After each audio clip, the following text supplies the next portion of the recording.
Olá, vestibulandas e vestibulandas de todo o Brasil, tudo bem com vocês? Este vídeo do canal Geografia para Vestibular com o professor Eduardo Brito vai tratar dos aspectos socioeconômicos do Japão. Vamos lá? Se liga nas dicas!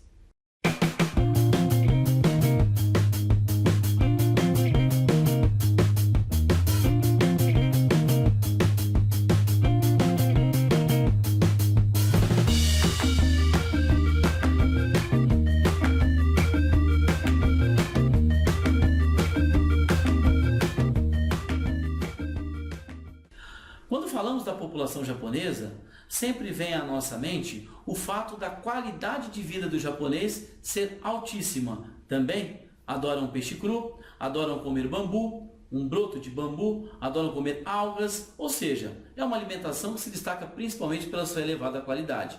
Duvido que você não goste de um temaki ou de um sashimi. Eu, pelo menos, adoro um sashimi. Mas o importante a ser destacado é que essa qualidade de vida do Japão é refletida justamente nos seus dados demográficos. O Japão apresenta uma elevada expectativa de vida, uma baixa taxa de natalidade, uma baixa taxa de mortalidade, e isso reflete no seu IDH. O Índice de Desenvolvimento do Japão figura entre os mais elevados do mundo. Um outro destaque importante é que a população japonesa ela vai se concentrar sobretudo na ilha de Honshu, onde nós encontramos os principais conglomerados populacionais. Mas não se esqueçam, o Japão ele tem uma dificuldade em relação aos espaços ocupados dentro do seu território. Como você deve ter visto, se não viu, vale a pena ver aqui no outro vídeo sobre os aspectos físicos do Japão. Nós sabemos que o Japão ele tem grande parte do seu território ocupado por montanhas. Então essa população, além de ocupar a área de Honshu, e você tem também o norte extremamente frio em Hokkaido, ela também vai ocupar principalmente as faixas litorâneas. É notório lembrar que a população japonesa e sua estrutura etária, ela representa de fato uma pirâmide, que como você pode notar aqui ao meu lado, que é típica de país desenvolvido, tal como o Japão é de fato, como já vimos em respeito ao seu IDH. Mas, além disso, é importante destacar que o Japão ele apresenta 127 milhões de habitantes em seu território. Ora, nós estamos falando de um país que apresenta uma área de 377 mil quilômetros quadrados. Então o Japão ele é um país populoso e povoado. Mas aí fica a pergunta, Brito, os países desenvolvidos normalmente não apresentam uma taxa de natalidade ou então um conglomerado populacional um pouco menor, como por exemplo os países europeus? De fato isso acontece. Mas o Japão ele foi palco da Segunda Guerra Mundial. E nos países que figuraram na Segunda Guerra Mundial, nós tivemos em alguns casos um fenômeno que nós chamamos de Baby Boom. Então, pós Segunda Guerra Mundial, o Japão passa por esse processo de Baby Boom. Baby Boom, cuidado, porque às vezes você pode encontrar alguns conceitos que vão associar ao crescimento elevado de uma determinada população, seu crescimento vegetativo. Não é isso. Baby Boom é quando você tem um crescimento da natalidade. E é claro, isso pode promover um elevado crescimento também da população no quesito vegetação. Por que eu digo isso? Porque em alguns países, por exemplo, como o Brasil, o que ocorreu com o nosso crescimento da população, o crescimento vegetativo, ele foi por conta de uma queda da mortalidade e a natalidade permaneceu alta. No Japão, não. A mortalidade, ela sempre se figurou como baixa e nós tivemos um acréscimo então da natalidade. Baby Boom, explosão demográfica, Japão, pós-Segunda Guerra Mundial. O que o governo japonês fez? Estamos passando por um período pós-guerra, estamos passando por uma necessidade de reestruturação econômica, não temos espaços abundantes em nosso território. O Japão então passou a incentivar uma política de controle de natalidade. Mas não uma política rigorosa, como você já encontrou na China, onde se limita o número de filhos. Foi uma política educacional que priorizava o planejamento familiar. Com isso, o japonês, pragmático como as suas políticas o pregam, passou a adotar essa política de planejamento familiar. O resultado disso foi um decréscimo abrupto da natalidade.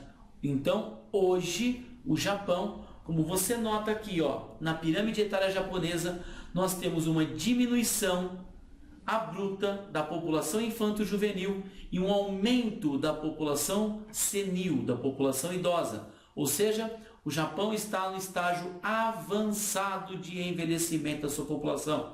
E isso, é claro, compromete por demais justamente a sua falta de mão de obra. Ou seja, o Japão é um país que tem essa boa aceitação àquela mão de obra. Mas cuidado, não a mão de obra de alta especialização e alta capacitação.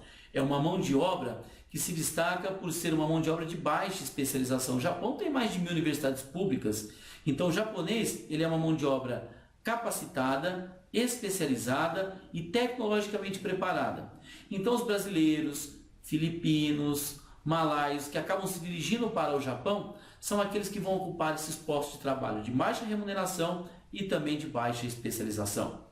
Notamos também que na região de Honshu, onde nós temos as cidades de Tóquio, Osaka, Nagoya, são cidades que apresentam uma conurbação urbana, aonde se concentra dinheiro e aonde se concentra população, num pequeno território espacial do Japão, na ilha de Honshu. Nesta área, então, nós vamos notar a presença importantíssima da megalópole Tokaido. Ok? Beleza? Um outro destaque importante para o Japão são os seus aspectos econômicos. O Japão é um país que figura dentre aqueles que apresentam um elevado PIB, Produto Interno Bruto. Na verdade, o Japão possui o terceiro maior Produto Interno Bruto do mundo, ou o que nós gostamos de dizer nas aulas de geografia, o Japão possui a terceira maior economia do mundo. Mas, para entender esta importância econômica do Japão dentro do cenário mundial, a gente precisa entender os setores econômicos que se desenvolvem no Japão. Começamos com a agricultura. O Japão ele tem uma agricultura moderna, com uso de fertilizantes, mas o território ele é montanhoso. Você já deve ter visto aqui no nosso vídeo sobre os aspectos físicos do Japão. Se não viu, dá uma olhada, confere, vale a pena. Portanto, o Japão tem dificuldade de áreas para plantio. Nós vamos plantar prioritariamente onde? Mais a ilha de Hokkaido, onde eu tenho um pouco mais de planície. Por outro lado, nós vamos aproveitar as áreas um pouco mais assentadas, utilizando a técnica de terraceamento, que são a técnica dos degraus. Também vamos notar no Japão a existência do sistema de poldres, que são plataformas que avançam em direção ao litoral para que você possa aproveitar o melhor o espaço também nas regiões litorâneas japonesas. O que nós vamos plantar no Japão? Nós vamos plantar grãos, sobretudo o trigo. Nós vamos plantar arroz. O Japão planta bastante arroz e ele é autossuficiente na produção de arroz. Ele planta também um pouco de cana-de-açúcar para atender a sua demanda importantíssima de açúcar. E ele também vai plantar a amoreira. Mas a amoreira ela tem uma outra finalidade. Como nós já observamos nas vestimentas japonesas, aqueles kimonos maravilhosos feitos de seda, utilizada principalmente pelas japonesas, esse tecido a seda ele é extraído então do bicho da seda e a amoreira cultiva esse bicho da seda. Então eles utilizam muito esse tipo de agricultura do plantio da amoreira para a obtenção dessa seda. Quando falamos das atividades relacionadas à pesca, o Japão é um destaque mundial. O Japão desenvolveu os chamados navios indústrias. O que são esses navios indústrias?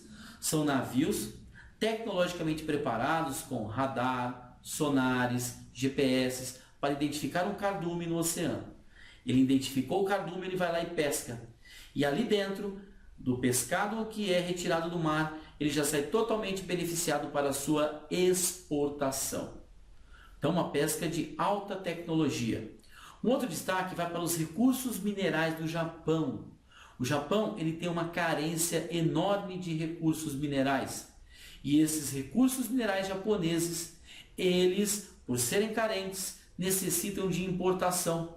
Então o Japão importa petróleo, importa ferro, importa cobre, manganês. Ele necessita importar esses recursos para atender a sua demanda industrial. Mas, Brito, o Brasil, ele exporta alguma coisa para o Japão? Exporta recursos minerais e produtos agropecuários. Mas e a indústria do Japão? Ela é altamente desenvolvida?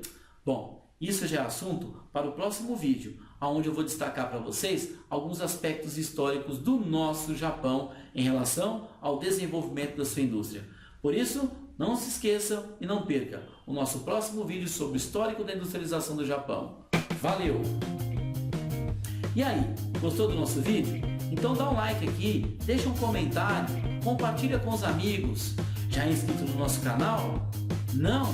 Então se inscreva e ajude o canal Geografia para o Vestibular a continuar também te ajudando na busca pela vaga nas principais universidades do país e também numa boa nota para o Enem. Valeu!